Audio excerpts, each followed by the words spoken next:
All right, we are now live. Hey everyone, good evening. Welcome to our final Touchpoint AIM presentations. I know this has been a challenging term, and hopefully now that we got at this point, everyone's feeling a little bit better about their projects and what they've got going on and excited for the next term implementation. So we will plan to do presentations now, and we'll go ahead and start with Julie if you want to get queued up. And then Cheryl, your timing correct? Okay. And would everyone like? I'll start timing as soon as she gets it all open and ready to go. Good. Yeah. Once she starts talking, you can start timing, and then remember that there's that 5-minute limit. So when that 5 minutes is up, Cheryl will interrupt you and let you know that your 5 minutes is up. Okay.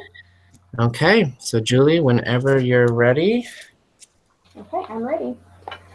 I'm Julie Percival. Welcome to my presentation on improving mammography through effective screening, brief intervention, and referral to treatment at Family Medical Center.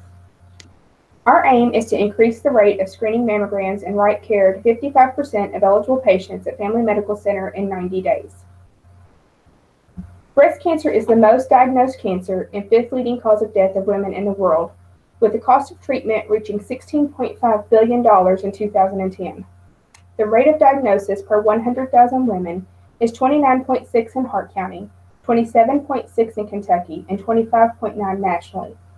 The breast cancer mortality rate is higher in Hart County at 35 per 100,000 women compared to 22 per 100,000 women in Kentucky and 20.9 per 100,000 women nationally. Currently, the rate of screening mammograms at Family Medical Center is 25% compared to 48% in Hart County, 59% in Kentucky, and 71% nationally, which clearly identifies the need for improvement. In addressing areas for improvement in our teamwork, most team members surveyed agreed that we work well as a team. Identified improvements include communicating clearly with patients and allowing time for questions, promoting teamwork to correct others' mistakes, and utilizing resources such as staff time and assistance more efficiently. Staff are not trained to promote screening mammograms, and patients are not currently screened for breast cancer risks. Providers lack the time to adequately address preventative care during episodic visits, and the decreased amount of staff compounds the issues identified. The chart on the right identifies areas for improvement regarding patient engagement. Survey results revealed that overall patient satisfaction is at 70%. Patients requested additional educational materials, and a patient tracer revealed lengthy wait times to see a provider as a common complaint, with wait times between 54 and 123 minutes.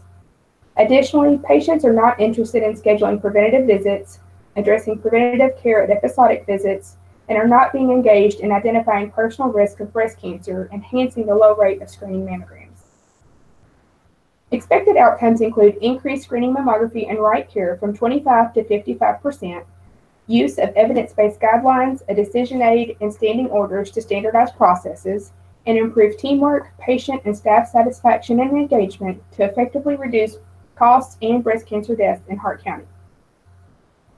Operational definitions for the aim and balancing measure will be the average score of the identified components.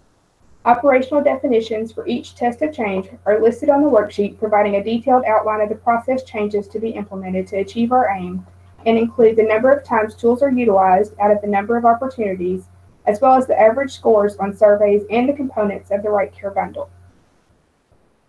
Key stakeholders include patients eligible for screening mammography, Amy Thomas, nurse practitioner, who is my mentor and sponsor, fellow providers, ancillary staff, and management. Initial changes of core interventions include weekly QI team meetings that will begin with a kickoff meeting to initiate education, process changes, and surveys. A decision aid for patient engagement will be implemented initially by one provider.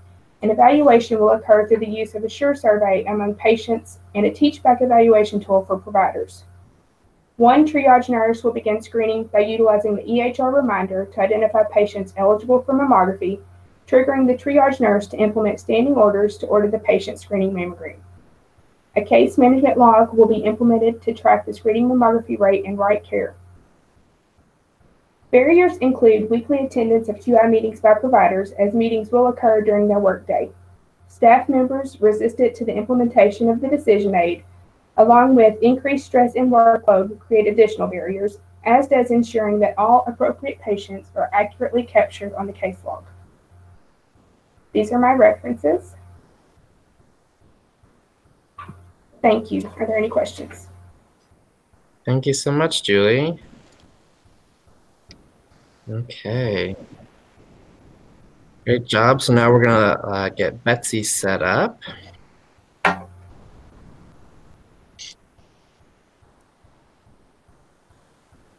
just remember, Betsy, you are muted. So I see your mouth moving, but I'm not seeing the words. Unmute this really fast. Great. Help. Welcome back. Thanks. Okay, let me pull this up.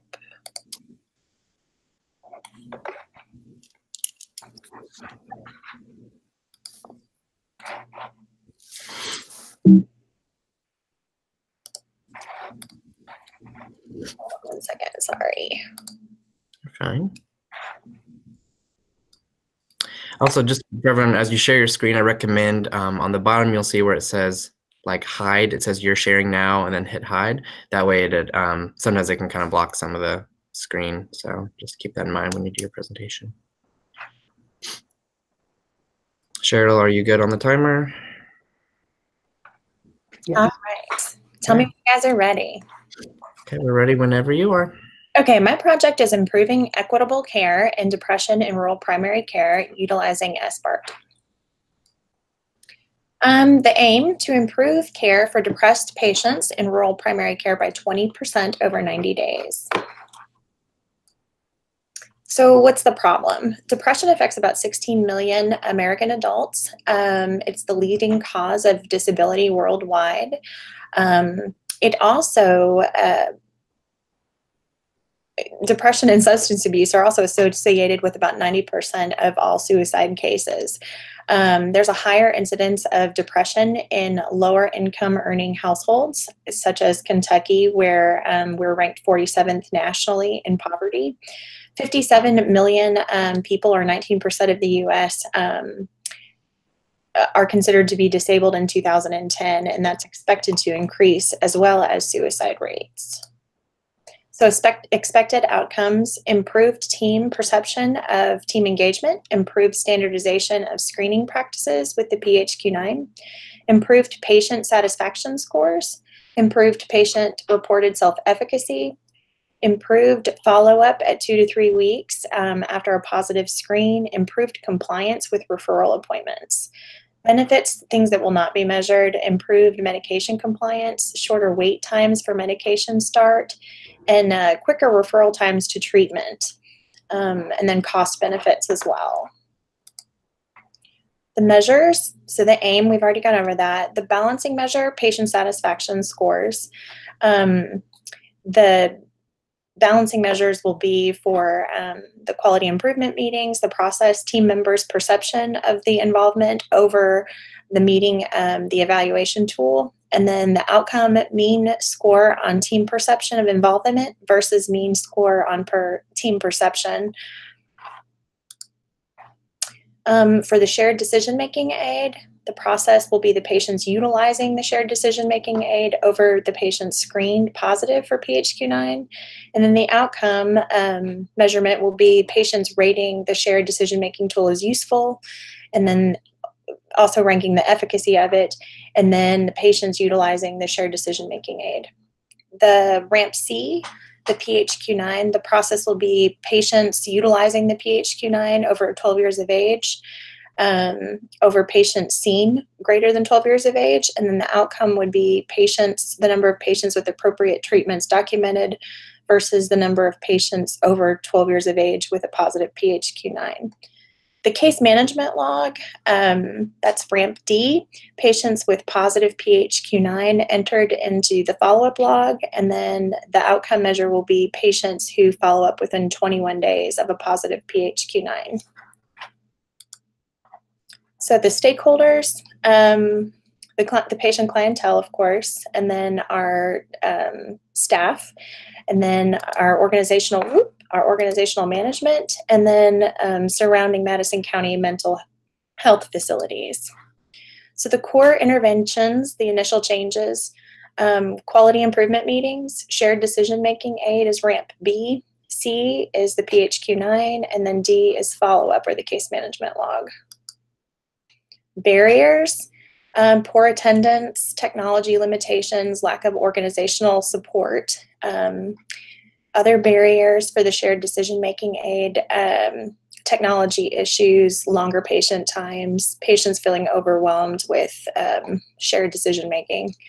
And then with the screening tool, longer patient appointment times, patients feeling harassed by asking them to fill out the screening tool over and over, and then lack of screening utilization. We don't really have a policy in place right now. Case management log, missing patient encounters, patient transportation issues with follow-up. And these are my references.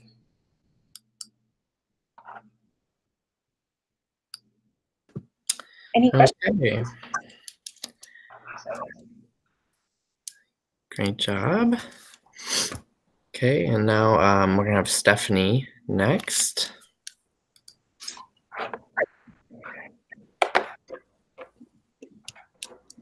While she's getting set up, I did have a question for you, Betsy. Sure. On your log, you had mentioned that you're looking at the follow-up within 21 days. Is like the referral and all that kind of stuff, is that part of the log as well? Some of the criteria you're looking at? Yeah, it is. So those who screen positive, then you're looking at those who get referrals. Right, then they put in actually- the follow-up log and we make sure that they're actually following up then. Gotcha. And then to see that they actually went to the appointment. Okay, gotcha. Oops. Can you guys see my screen? Nope. Darn it. Every time I do. Okay, did you hit there should be the button on the top left. It's a green screen with an arrow. So Okay. screen Share. And then, there you go. Yes. Okay. Yay. Okay, and hide. Okay. Yep. We're Perfect. good? Okay. Hey, Cheryl, are you ready? Good on timer, Cheryl? Just making sure. Yes. Okay, you can get up if you want to. Just want to make sure we're all good. Okay, Stephanie, whenever you're ready. Okay.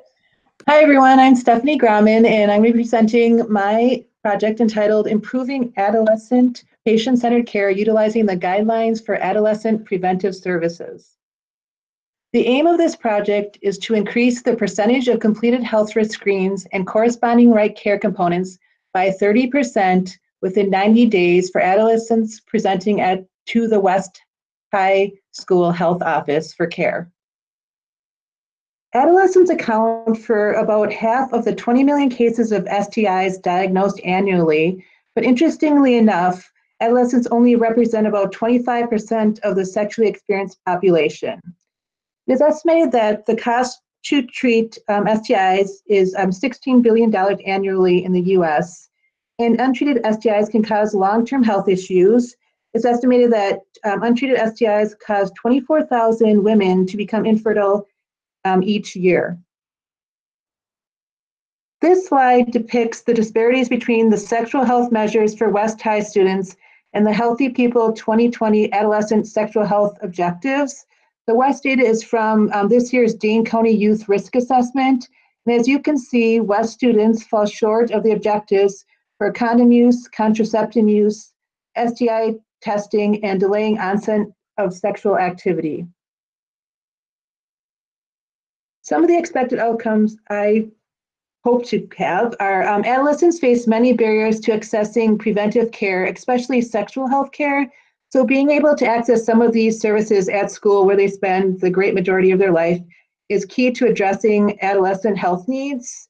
Also, our district is planning on expanding our sexual health services. So the first step for this will be to standardize our practices, and this project will show us the best way to do this.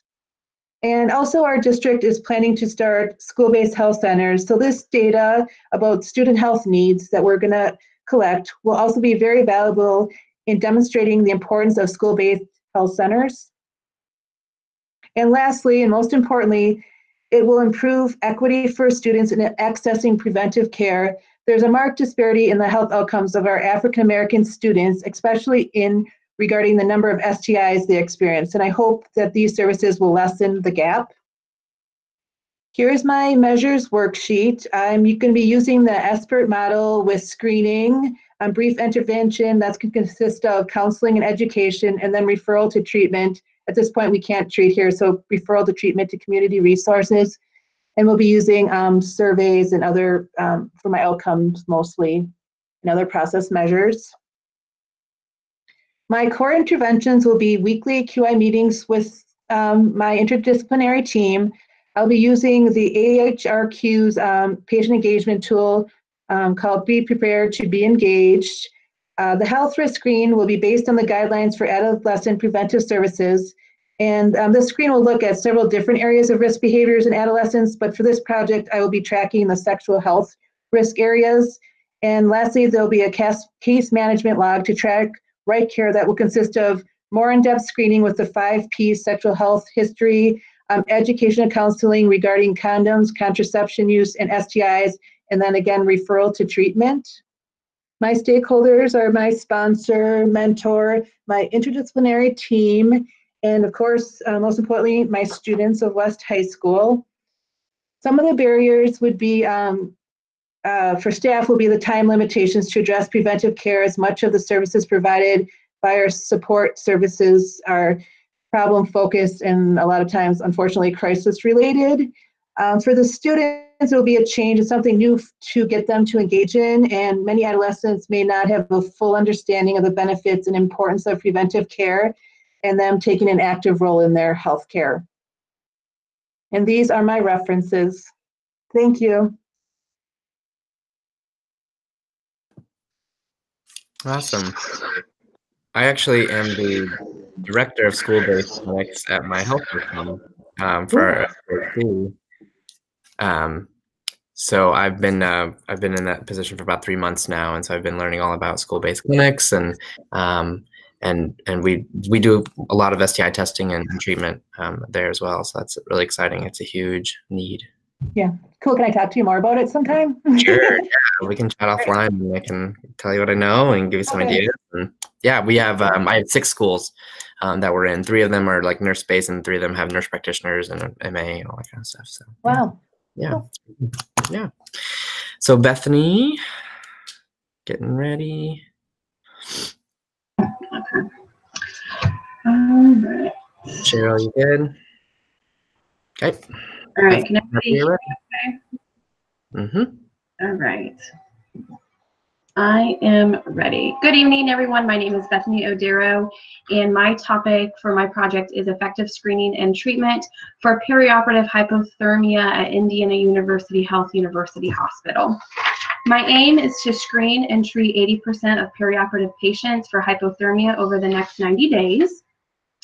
Some of the problems are that 37% of our patients experience hypothermia during the perioperative experience, and of those patients, 85% of them experience a delay in the PACU. Patients who maintain a hypothermic state are at an increased risk for surgical complication, neurological defects, and longer lengths of stay in both the PACU and in the hospital. Most of our patients are staying in the PACU for an additional 2 hours, and over the course of the year, these patients spend an extra $700,000. So currently, our daily huddles only occur 33% of the time between the 3 departments. Our current patient satisfaction score is 76%. 30% of our patients have a temperature below 36 degrees Celsius in the pre-op, and they get no current intervention. In the OR, 50% of our patients are cold, and only 30% of those patients receive some sort of intervention. And in the PACU, our patients are cold at a rate of about 30%. And right now, our nurses are they only care about temperatures below 35.5 degrees Celsius. So right now, our patients are being treated for hypothermia at a rate of 32% of the time with an intervention other than a bear hugger, which is, as you can tell, not working. So some expected outcomes I hope to see from this project are that patients are normothermic throughout the entire surgical experience. Patient comfort measures are being met in the pre-op, the OR, as well as in the PACU to increase our patient satisfaction scores, to decrease our patient delays in the PACU, to decrease surgical complications, and reduce the patient and hospital costs. So here are some of my process and outcome measures for my team huddle, for our comfort measure engagement tool, for the hypothermia screening tool, as well as the right treatment bundle using a case management log. I got my aim from the average of a screening in the right treatment bundle, and one of the balancing measures is right now we currently use and document bear huggers at 100%, so I would like for that not to drop over 90% over the next 90 days. Some key stakeholders are the managers in the pre-op and PACU, as well as in the OR, our clinical director for the perioperative services, our clinical director for quality improvement and anesthesia, as well as our perioperative nursing staff and our ancillary staff, and of course our perioperative patients and their family members. Some initial changes. So I'd like to introduce team huddles in all 3 departments. I would like to introduce and start to initialize the comfort measure engagement tool in the pre-op, as well as introducing the perioperative hypothermia screening tool in all 3 departments. So it would start in the pre-op, and then it would continue by screening temperatures in the OR as in the PACU. And finally, to implement and utilize the right treatment bundle case management log.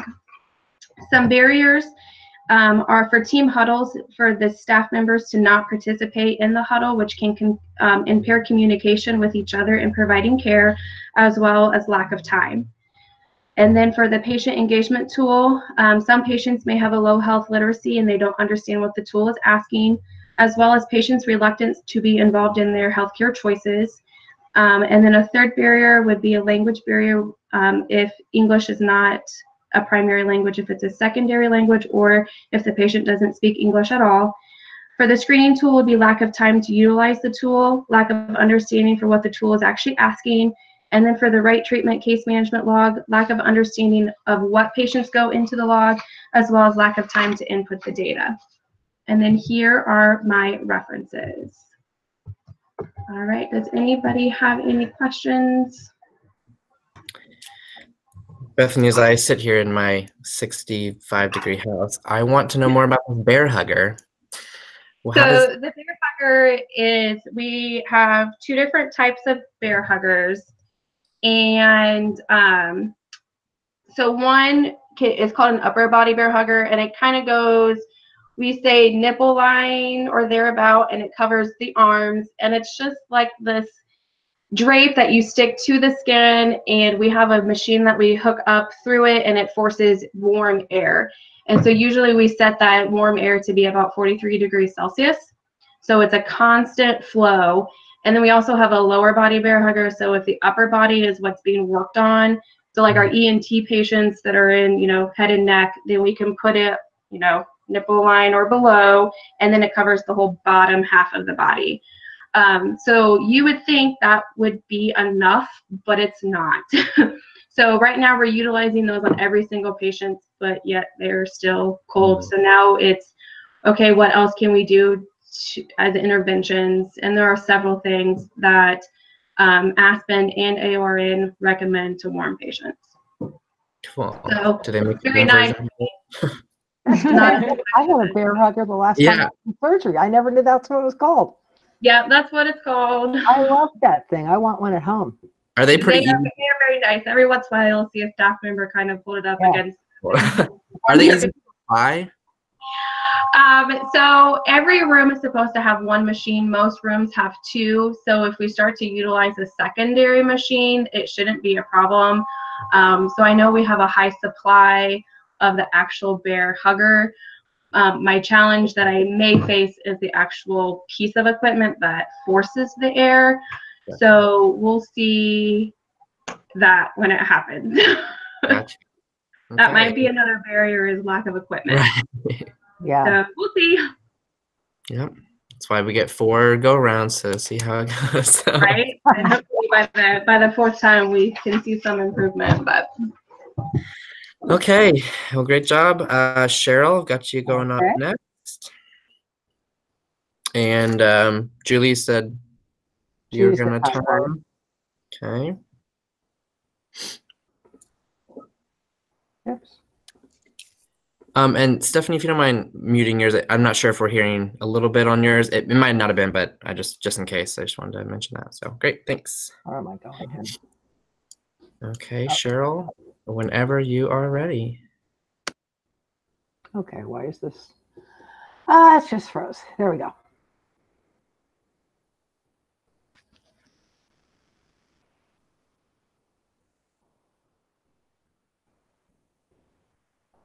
You guys got it? Yeah, it looks. Oh, Okay. wait, it's. There we go. Was there? Hey, you got it or not? I'm not seeing it. No, Okay. it disappeared. It was there and then it went away. I was having a problem with that with Dr. Butler last night too. Are you hit play from start instead of presenter? No, oh yeah, that one too. That one works. Let's see if that does it. Got it? Well, Are you guys seeing it now? It just went black. Really? Yep, it was on there. Okay, let me put it. Okay, I got screen share. Yeah, no, it looks. We can see you doing this now. And then when you click on. That's weird. When you click on play anything, it just goes black. Do you have a 2-screen computer or something like that? Yes. Let me cut that out. It might be that it's connecting to the other. There we go. That was a problem the other day with Dr. Butler. Okay. All righty. I was trying to do that because it's just so much easier to see, but Yeah. okay. Do the screen share? Oh, you just turned off screen share. I just did. Oh man. Glad I'm not timing myself. And thank you, Cheryl. That'll be all. Okay, let's move on. Okay, come on. Now I gotta find my PowerPoint. It's on your face again, just by the way. Ah. Although we love seeing. Is that okay? Still on my face. Yeah. There we go. Got it now? Yes. And then let's see, once you hit present. Nope, Okay. it's black again. Are you serious? Mm-hmm. Because here it says it's sharing. Yeah, everyone else, right? You're seeing black? Or is that okay? Yeah, we're all seeing black. I don't know if I'm just on my laptop now. Okay. I took it off the other. I don't know if alternatively, if it doesn't work, I guess if you just click through them, or if you want to have Jenny go and try again. We could do that. Let me see. I'm gonna try one more time, and then we'll have Jenny do it. Don't want to keep you guys stuck.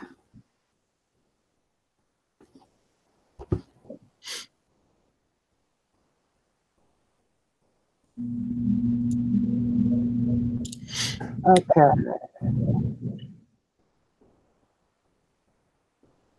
How are we doing now? Well, we see your face. Ah, jeez. So this Okay, why don't we let Jenny go then? Okay. Jenny, is that okay? Jenny's like, yeah. no. Okay. Julie, do you mind still timing this one so Cheryl can figure out her stuff? Is that okay? I don't know if it'll do any good for that. But... Yeah. If not, yeah, I would say just click through them because we could see it. It wasn't in present. So. Okay, Jenny, whenever you are ready. All right. Let me now be sure that I can get mine to work. All right. See mine? Yeah. Oh. See, when I hit the hide screen, like you said, that's when that. Oh, gotcha. Mm-hmm. Oh, that's attractive. That's a good. Love that face. Okay, great. You are sharing. How do I maybe stop sharing? Well, you're good. You just want to click over onto your. So now can you see my presentation? Yeah, so yeah, if you just hit the hide there, that's where it messed it up? Yeah. Oh. Interesting. See? Okay. Yeah. Weird. Okay, well, I'm just gonna, well, there, now it's back. How about now? Can There see you go. me? Yep, you're Okay. good to go. All right. I am, make sure I have my, make sure I can flip through. Okay, all right, I'm ready. My name is Jenny Geddes, and tonight I will be discussing improving infective care for human papillomavirus with the application of screening, brief intervention, and treatment model of care. The aim of this project is to improve effective care regarding HPV to non-pregnant women aged 26 or younger who have not completed the HPV vaccination series to 50% within 90 days. HPV is considered a vaccine-preventable disease, yet is responsible for almost 34,000 new cancer diagnoses every year in the United States. 80 million people are currently infected with HPV, and another 14 million will become infected, lending to a direct medical cost estimated at $8 billion per year in the United States alone. The Healthy People 2020 goal is to have at least 80% of adolescents between the age of 13 and 15 who have completed the 2-dose series. According to national data, the number of females aged 13 to 17 who have actually completed the series is at 49.5%, and the state of Oklahoma is at 43.6%. So some of the ways that we want to change this within our clinic starts with team intervention, and we will implement daily huddle with weekly huddle evaluations, have a kickoff team meeting to include education modules for the staff. Patient engagement consists of shared decision-making tool as adapted from the HealthWise website, and clarified current patient forms to include right care information. Appropriate screening will be done with revised chart prep tool and decision aid guide to guide the staff in identifying eligible patients. Finally, a case management log was created to track right care and visit times to ensure that these interventions do not significantly increase our times, which is a concern for our providers. Expected outcomes of the improved teamwork and communication.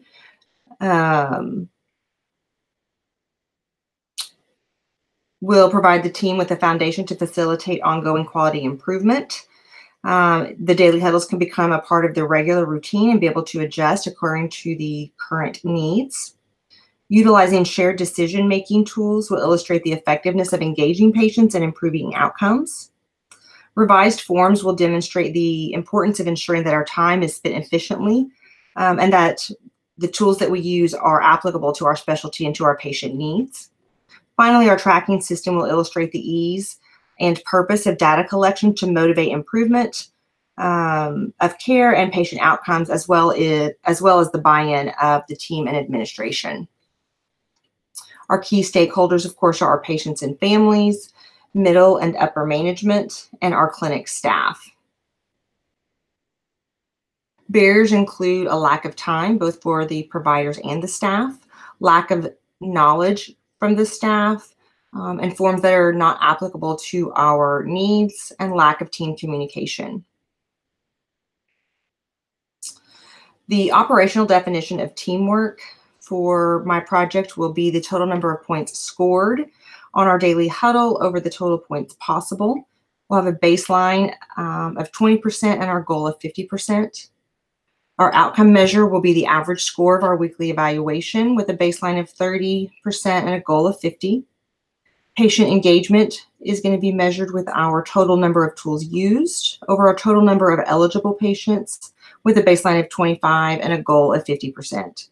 Outcome measures. Our outcome measures of our patient engagement of our shared decision-making tool is total number of tools over total number of eligible patients with a baseline of, our outcome measure is the average score of the tool, and we have a 0% baseline and a 50% goal. Our intervention C with our chart prep will be total number of tools used over the total number of patients scheduled with a baseline of 50 and a goal of 75%. And our outcome measure is our patients identified over the total number of tools used with a baseline of 35 and a goal of 50%. Case management log will be the total number of patients entered into the log over the total number of patients who should have been entered into our log, with a baseline of 0 and a goal of 50%. The outcome measures the average score of our tool, again with a baseline of 25 and a goal of 50%. The aim of to increase effective care, the mean score will be the. Jenny, you're at 5 minutes. Thank you very much. And these are my references. I think I'm supposed to be cut off there. Yep. Okay. Thank you, Jenny. Thank you. I had a real quick comment. I saw that you had your IT specialist as one of your stakeholders, and I think that's a really good idea and probably something that a lot of people didn't even think to include. I had the thought like, oh man, I should have gotten mine, and then I remembered how much that guy is really difficult to work with, and how he's not very friendly. So I was like, I wonder what that would be like if I tried to engage him. Maybe next project I'll work on that. That'll be my quality improvement project, is make him. There you go. There you go. Engage more. So. Okay. Anyone else have any comments or questions? Okay, Cheryl. Try again here. Okay. Well, let's see. Wasn't a problem before, so don't know what's going on this time.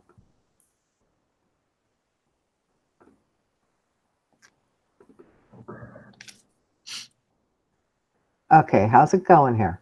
Looks good. We can see your Yay! which is where we were last time. Oh. Okay. And it's black. Are you serious? Yeah. Do you think maybe just click through them like you would maybe? Yeah, I guess. I guess that's probably the best way to. One more thing here. We can at least see them when you are on the main page before you click the view. So I don't know. How's that? Oh, yeah. That worked? Yep. Cool. Yay. Yay. Okay, I am ready. Okay. Julie, you ready on timer? Okay. Oh, nope, just a second. We'll wait for Julie to be ready. Okay, now she's ready. Okay, Cheryl, whenever you're ready, go for it. My project is implementing Ask, Advise, and Refer for effective tobacco treatment in an urban mental health clinic, which is services for the underserved over in Bed-Stuy, Brooklyn. And my aim statement is to increase the rate of tobacco management for clinic patients using Ask, Advise, and Refer, aka 2 A's and an R, from 25% to 80% in 8 weeks. The problem to be addressed: over 70% of people with behavioral health diagnoses, which is mental health and substance use, smoke tobacco. And only 49% of mental health facilities actually screen for tobacco use. In this population, almost half of all annual smoking deaths occurred in people with behavioral health disorders, and their deaths are due to cancer, cardiac, and respiratory disease. The interesting thing, healthcare costs for smoking is $300 billion a year, but what I found very interesting is in my population, it is an incredible personal economic burden because they're all on limited incomes for the most part, and a lot of them will spend as much as a third or more of their total monthly income on tobacco. The reason for the effort: the clinic does not have a formal tobacco treatment program. So we were doing approximately 55% of people were screened, had an intervention, and it was documented less than 25% of the time. Basically, they said they did it, but it didn't show up anywhere. Also, the staff endorsed a knowledge deficit regarding tobacco treatment. The patients on my survey, 57% of them smoke, and over 50% stated that they would actually like to quit smoking. So with the screening, we are supposed to screen every single patient for tobacco use, and that's from our funding sources. And we don't have a consistent screening protocol. So with brief intervention and referral to treatment is going to be the 3 things that are going to get it done. The expected outcomes: tobacco treatment will benefit all stakeholders at Wellness Works Mental Health Clinic. Reduction in tobacco use will benefit patients and the community by improving long-term health. Tobacco cessation will lead to reduced healthcare costs, and it'll also have a positive business impact, which will include increased revenue through billing for tobacco treatment interventions and improve staff and patient satisfaction. My measures worksheet for the A, I'm going to be doing a tobacco team QI meeting, and that's going to be measured by the team participants and total attendance. We had an interesting one today. The patients, it's going to be a shared decision-making tool, specifically focusing on how they feel about smoking, how they feel about quitting, etc. Screening is going to be the first part, the 2 A's, and that's going to be a questionnaire that the staff's going to fill out. The brief intervention and referral to treatment is going to be a case management log. We're hoping to reflect an 80% screening rate. The key stakeholders, of course, are all of our administration and our QI specialist. Also, for the clinic patients, we have what they call a consumer advisory board, and we meet with them every 2 weeks, and they basically kind of look at what the clinic is doing well and not so well. Initial changes, team intervention will be the tobacco QI meeting agenda. Patient engagement will be shared decision-making tool. The screening will be the ask, advise, and refer. And then the brief intervention and referral to treatment will be using the case management log. The barriers, like with everybody, staff time constraints. Tobacco is not viewed as a priority with our clients. They're looking for food and shelter. Patient engagement, there's a fear of failure, and they are focusing on more important things a lot of times. And it is for them a huge social aspect. Again, screening staff time constraints. We have a terrible EHR, so this will all be handwritten. Brief intervention and referral. Again, staff time constraints, resistance to the additional paperwork, and we don't have anything in our EHR to prompt or anything else. We're hoping to. My references. Any questions?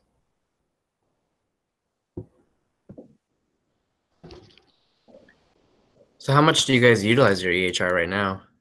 Well, unfortunately, this is our new one, which we got on June 19th, the day that will live in infamy. For tobacco screening, we really don't use it. That's one of the problems is we just have, if I talk to the medication management note is the only thing that actually has something about tobacco where we actually ask. And that's it. There's no other forms in the chart that have any kind of tobacco questionnaires. It's up to a therapist or whoever to say, do you smoke? Are you interested? Yeah. So there's not much of a reminder in there, like in a standard template or anything like that.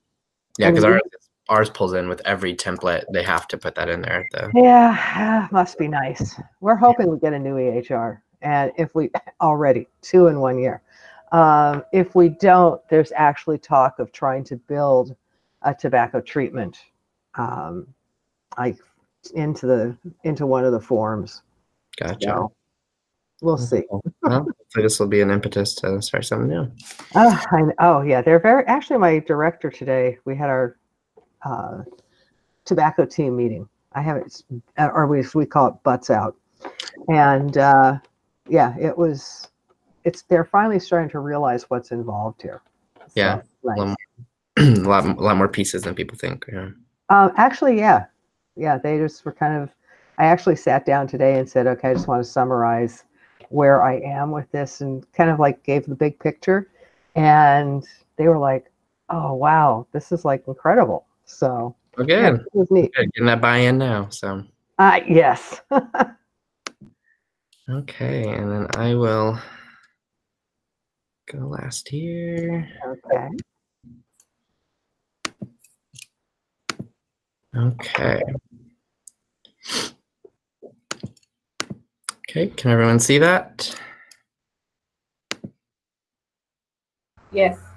Okay, thank you. I was like, I can't see anyone, so I'm hoping that works. Okay, and Cheryl, let me know when you're ready on the timer. She's ready. Okay, I'm going to go ahead. Okay, hello everyone. I'm Daniel Steck from Frontier Nursing University and work at HealthNet, which is an FQHC in Indianapolis. Today we're going to be looking at improving effective extragenital sexually transmitted infection testing in an urban federally qualified health center. My aim is to increase the effective care given by screening and testing those at risk for extragenital gonorrheal and chlamydial infections to 60% by March 8th, 2019, which is an 8-week process. Gonorrhea and chlamydia continue to be a public health concern and are on the rise for the 4th year in a row, with over 2 million cases in 2017. The majority of these infections are found via urogenital testing, but research shows a large reservoir of extragenital infections in men who have sex with men, women who have sex with men, and men who have sex with women, with greater than 75% of infections in MSM and greater than 15% in WSM being missed if only urogenital testing is done. These and other sexually transmitted infections cost the United States around $16 billion annually. So in order to effectively reduce the number of gonorrhea and chlamydia infections and potential complications, patients must be tested according to risk and behaviors. 20 charts were audited from January 2018 through October of 2018 from the Title 10 clinic of HealthNet. This clinic currently uses an extensive health history form that includes a plethora of sexual health questions. However, despite the use of this tool and inquiring about oral and anal sex, only 30% and about 33% of those who stated they had oral and anal sex respectively were tested then for gonorrhea and chlamydia at the appropriate anatomical site. According to research, healthcare staff engage in a more positive way when more comfortable with sexual topics and when focusing on behaviors rather than identities. But the team involved with this project had a baseline average comfort and engagement score of about 73%. And while 93% of surveyed patients want to take an active role in their care, only 56% feel that they do not have all the knowledge and tools to make the best decisions for their care. So the improvements we're going for will change the team by increasing the communication and support among team members and improve engagement among each other and with patients. A shared decision-making tool will be available to interact with patients in a way that will increase effective care and allow patients to take a more active role in their care. The organization will benefit by having a more robust STI program that can be scaled and expanded to the other clinics within the system. And by identifying infections that might have otherwise continued undetected, the community will benefit by decreased subsequent infections and a reduction in overall morbidity and healthcare costs. Here are the various tests of change we'll be looking at throughout the project with their process and outcome measures that you can see. You also see the operational definition of the aforementioned aim, and as well as the balancing measure of monitoring urogenital STI gonorrhea and chlamydia testing, which is currently just below 90%. Here are the stakeholders involved in this project that cover a variety of positions, including patients, the direct Title 10 staff, the RN team lead for the larger clinic, the clinical educator, the lab director, and both the deputy chief operating officer and the chief medical officer of the FQHC. And here are 4 core interventions. We're looking at increasing our meetings to be bi-weekly, more interactive and focused on quality improvement. We'll be using a shared decision-making tool to help patients take a more active role in their care after being educated on STI risks and options, and then screening those who are found at risk based on their sexual behaviors, and then treating those who test positive for any extragenital infections. While we hope that all these interventions will take place without any barriers, we must anticipate possible challenges and roadblocks along the way. Here you can see the barriers that we are expecting, and to mitigate these barriers for the team, we will have frequent touch points with role play, guest speakers, and some literature reviews, as well as consider changing the meeting time to accommodate more team members.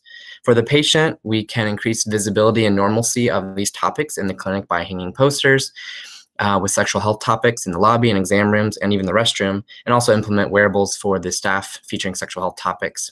For the processes, we will have the tools translated into Spanish and give tools to patients before the provider arrives so they have more time. And we'll also look at creating a digital master version of the case management log. And here are my references.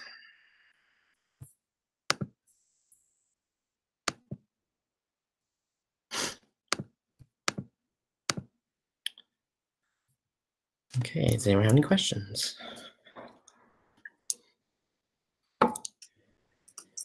Daniel, I do have a question. This is Jenny. Yeah. So, one, I have to compliment you on your ability to comprehend and read these slides as we are going through. You seem to be able to really pick up things and comment, which is very, very impressive. But so when you were talking about once you identify someone who has high risk behavior, and then you are screening for that, you are screening for where? So Or, I'm screening. I'm screening for. So this gets. I know a little. Dr. Butler and I talk about this. I know. So I know. I'm screening for extragenital sexual behavior. So oral and anal sex. Okay. So I actually have so the shared decision-making tool is for people who are considering getting STI testing, whether because they're an annual exam or because they're there for STI testing or something like that. And so it goes through and it talks about your risk factors and what the options, the risks and benefits of getting tested, what treatment would look like if you were positive, yada, yada, yada. So at the end of it, once they decide, yeah, I want STI testing, my CRAMP then is an actual screening tool to say, okay, hey, it's important for us to know where we need to test you because they're not all created equally. Right. So what I have is actually a diagram of it's a profile view of a person, and it has an arrow pointing to a mouth, to their bottom, and to their genitals, and it says just says check which ones you use for sex. Right. So once they do that, the screening then is those who mark oral or anal sex or using those body parts, then they will be actually tested with swab, and they choose also on that screening tool if they want to self-swab or if they want a team member to swab them. Okay. So I'm screening for the behaviors, and then I'm testing for infections. Okay. So that, and I guess maybe that was my question, the testing. So Yeah. Sometimes people say STI screening, but really you're doing STI testing. You're not, Yeah, I think we all use those a little bit interchangeable. Yeah. So when you are testing, and this is just my ignorance even, but are you using the same swabs, the same for all three areas, or are there different swabs and different techniques for the different? Yeah. So we use the Aptima swab, which is used for the oral pharyngeal, and then also it's the same swab, obviously not the exact same swab, but the same type of swab used for the anal rectal swabbing. Okay. And so then you just Label send it off. Yeah, it's a NAT test, and so usually comes back in a couple days. And yeah, so you can use the same one for like a vaginal swab, although most of the time patients are leaving urine. Now if they're getting like a pap smear or something, then sometimes they'll do the swab for that while they're in there because it's a little bit more sensitive, although barely. But most people, they're just doing the urine for that. We were talking about that because mine is on, kind of STI stuff as well. Yeah. So when I was talking with my team and I brought up the oral pharynx cancers and such, and they're like, how do you screen for that? I'm like, well, we can and we should. And well, yeah, for the cancers, that's I know that gets a little tricky with the HPV because they don't have a great test right now for the oral pharyngeal cancers from HPV, even though we know now that more and more the percentage keeps going up on which ones we're associating with HPV, just like they've now done with the anal pap smears. Now we have a test for anal pap smears, so we can check for anal rectal cancers. Oh, I didn't know. Yeah, so we do that. I do that in my clinic as well. Although when I was practicing more regularly, I was doing anal pap smears. And so you find like you have patients with ascus or can't rule out high grade or high grade, and so then they go in for a high resolution endoscopy after that. So is that the same process as a cervical swab? Minus the speculum, which is good. Basically, you can just use the cytobrush because what you're doing is you're trying to get the cells that are on the transition zone from the anal to rectal tissue, similar to the endocervical and nice. And so that's another piece that I've been kind of working on, although chose to do this other one for this project. But that's this plan is to get more of our sexual health, just a more robust sexual health experience for patients, and so that it's routine to get these things asked and swabbed, and then eventually anal pap smears will become more common. Right now they've been focused mostly on men who have sex with men, but also women have anal sex as well, turns out. So I don't know why they get to die of anal cancer, not men. Right. Very interesting. Very good. Thank you. Yeah. Okay. So now we'll start on the questions. Let me pull those up real quick. Okay, so we'll start with question 1. Who told a compelling story to support their problem, and what was it about their story that compelled you specifically? And who would like to take that one? I can answer that one. Okay.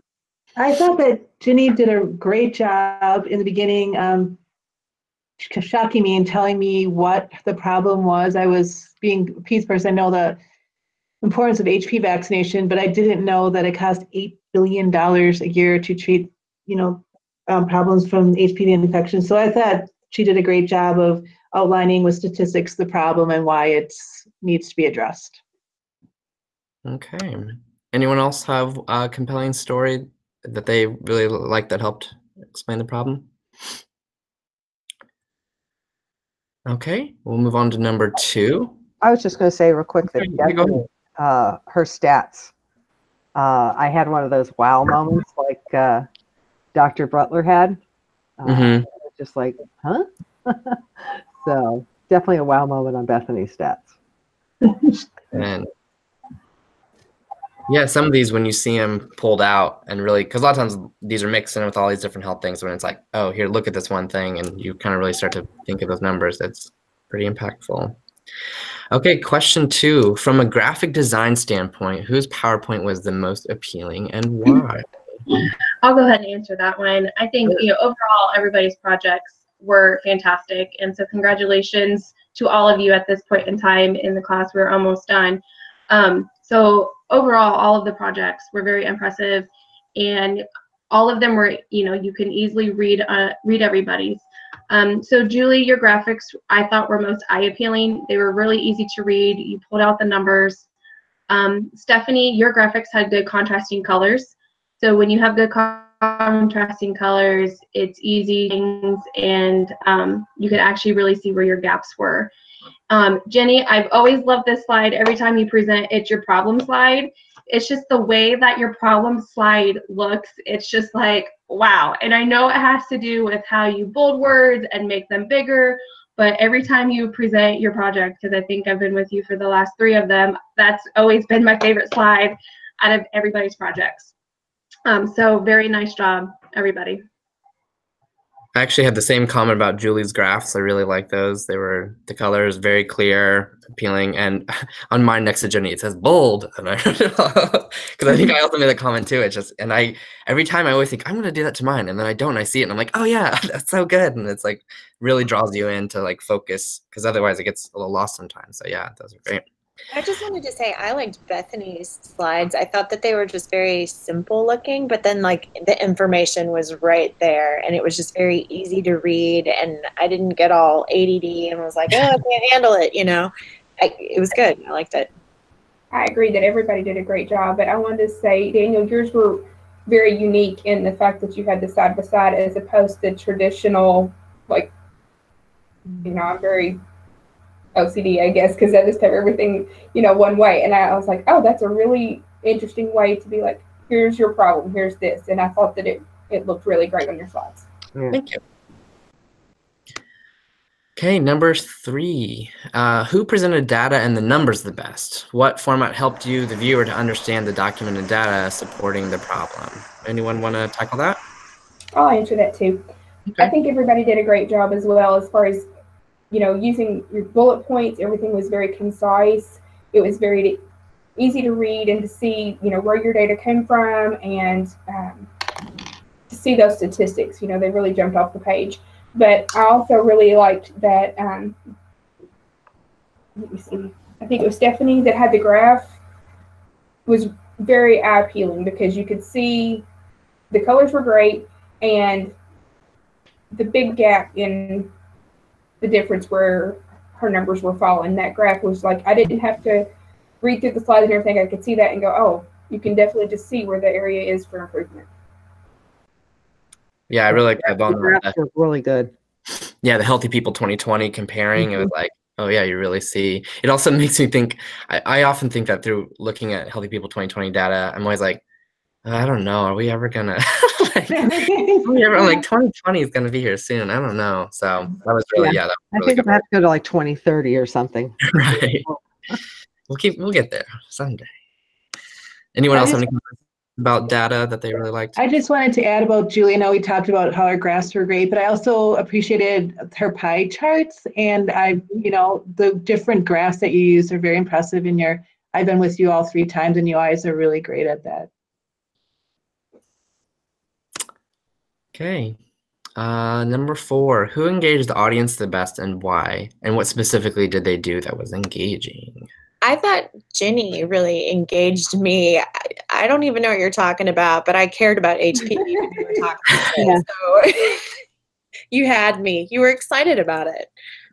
I was going to say the same thing. It was Jenny, and also you went a little bit over the 5 minutes, but I think it just, you were speaking so much, you were so relaxed as you were presenting it. Whereas most of us, probably myself included, we were like a little rushed going, oh my God, am I going to be under the 5 minutes? And yeah, yours was just real. I really liked that. You just seemed very confident, just very, your method was very, very confident, very soothing. Thank you. Good. I think I somewhere missed the memo that had that whole little sheet that everybody had their measures on. I'm like, how did you guys get all that on one screen? Where did I find it? So Daniel mastered that. Cheryl, I think you did really good as well because you were relaxed just like Jenny. It flowed. Like, I'm always so nervous and rushed, and you were the same way as Jenny.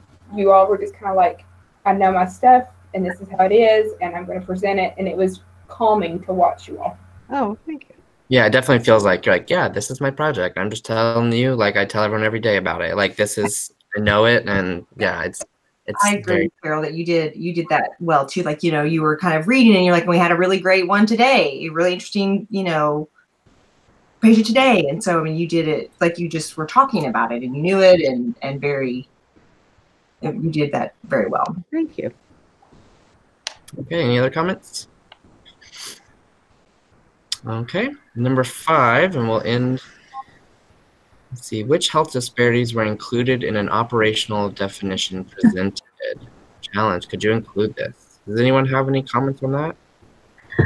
So I just did a quick kind of Google search of health disparities, and the definition that popped up was that they are preventable differences in the burden of disease, injury, violence, or opportunities to achieve optimal health.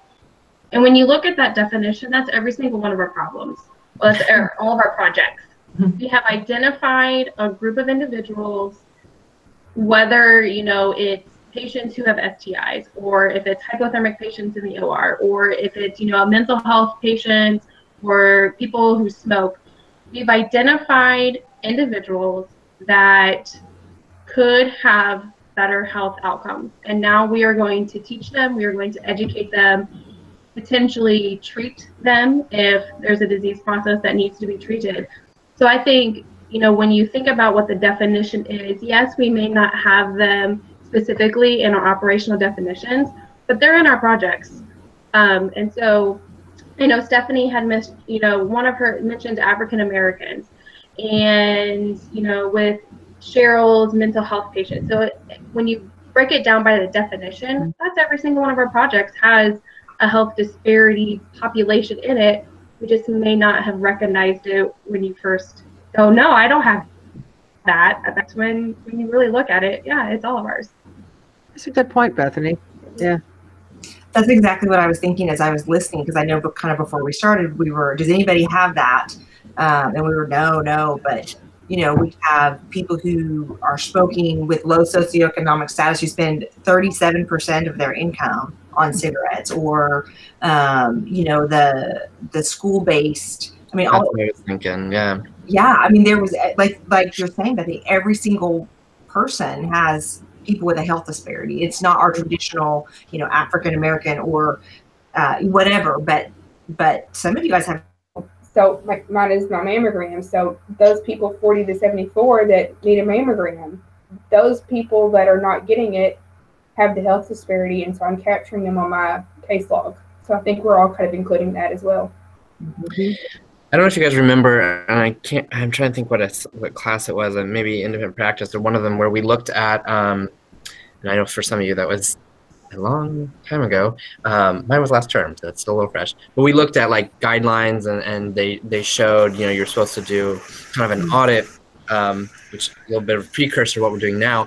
But it was like, do you notice any themes or any patterns in here of disparities in what certain groups? And I know on that one I mentioned like, oh, it looked like Hispanic women weren't screened for postpartum depression as often as other people. And so has anyone experienced anything like that while you've gone through your data and your gaps and things like that, that you've noticed like, oh, I'm noticing a gap and it's more common with this group of people than with others? Anyone have any comments on that?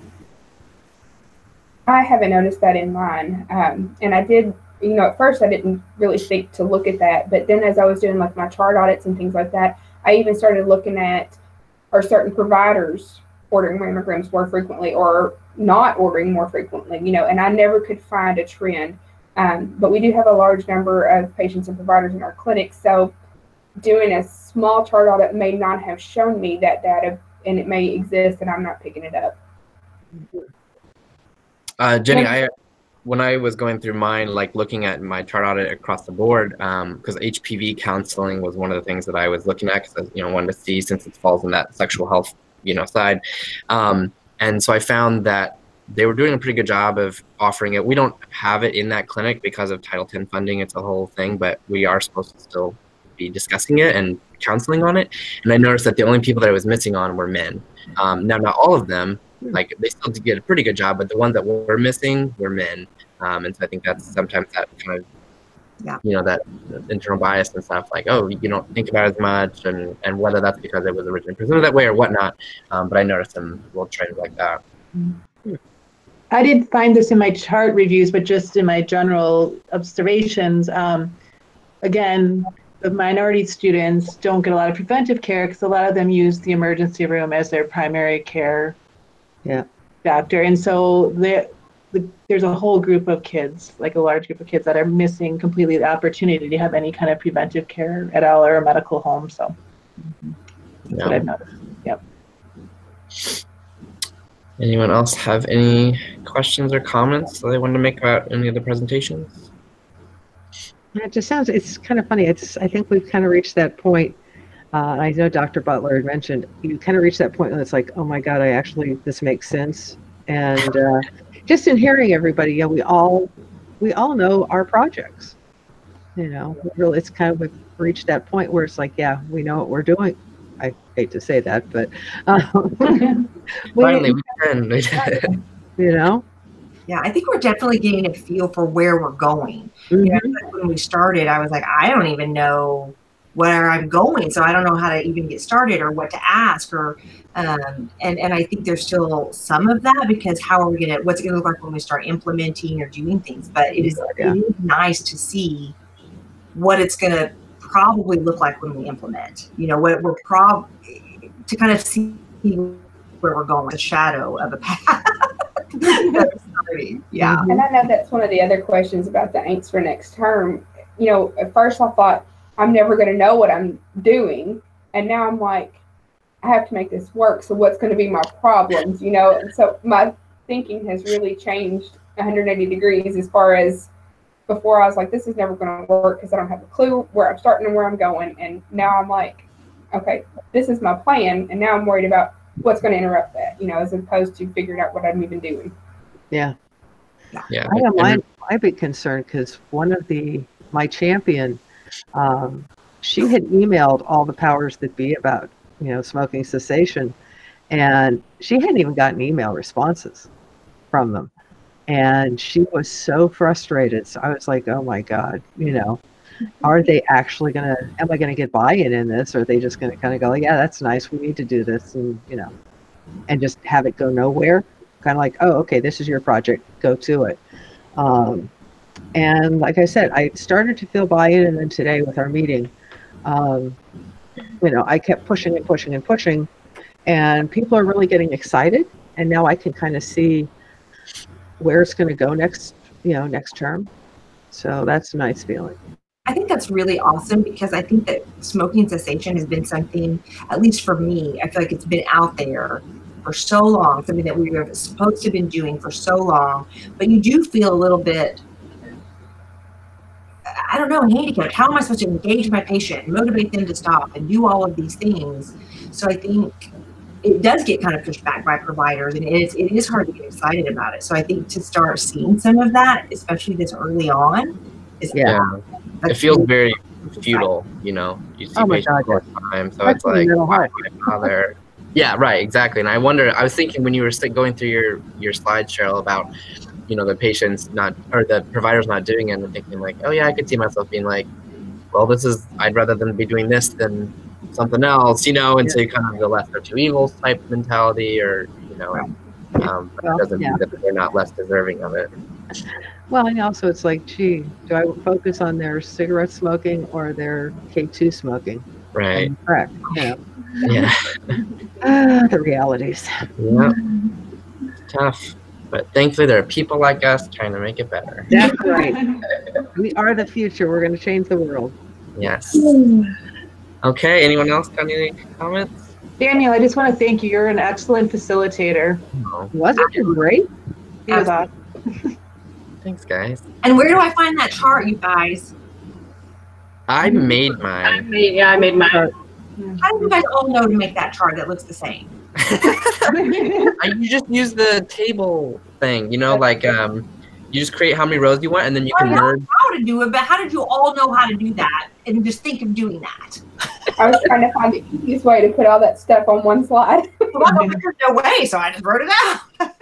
I've done a lot of PowerPoint. Yeah.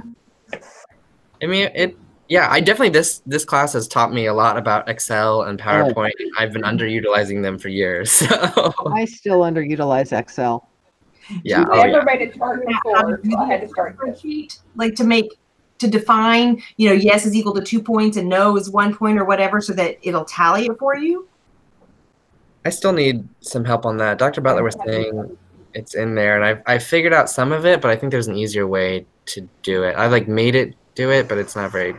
I don't know. I need to look at that. Yeah, Julie, I haven't had time of watching YouTube videos. It's on there, but So that needs to be our next group session is how to make our Excel spreadsheets work. yeah, someone do Excel, someone do PowerPoint, show tricks and all the other. Oh my God. I sent my husband, because the one they gave us for the chart, you know, that chart audit example, we were trying to get the thing going, and I sent it to him. I said, I just can't, you know, it's not working. It's doing this, it's doing that. And he sent me back. He goes, what the hell did you do to this? I'm like, I didn't do anything. This was what was, you know, in our class. And it turns out there were like these hidden columns and all this other stuff. And it was like, oh my God. Yeah. And my husband's, he's a forensic accountant. So he's like an Excel. Ooh.